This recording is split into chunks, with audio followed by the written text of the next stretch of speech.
simplengmasarap.ph. Today, gawa tayo ng espesyal na Ilocos empanada. Meron po tayong ginawang video on how to make empanada dough. So, ito pong video natin na to, pinaghalo-halo na lang natin dito yung ingredients para sa ating dough. Then, binuhos na natin yung ating flour at hinalo-halo nga natin ito hanggang sa makuha natin yung desired na consistency na gusto na. So, ayan, may dough na po tayo na nagawa. Ngayon naman, magigisa lang tayo ng minced pork, bawang, sibuyas, minced pork, salt, pepper.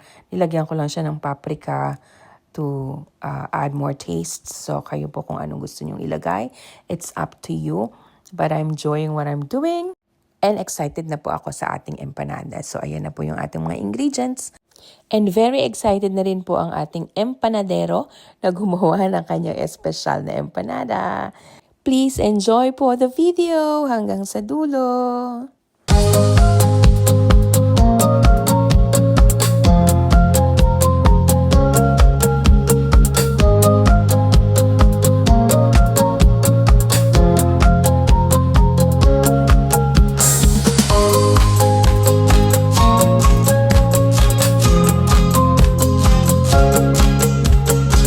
Tikman na natin ang bunga ng kanyang pagpapakapagod sa empanada.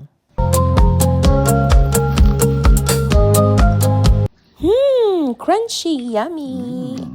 Enjoy!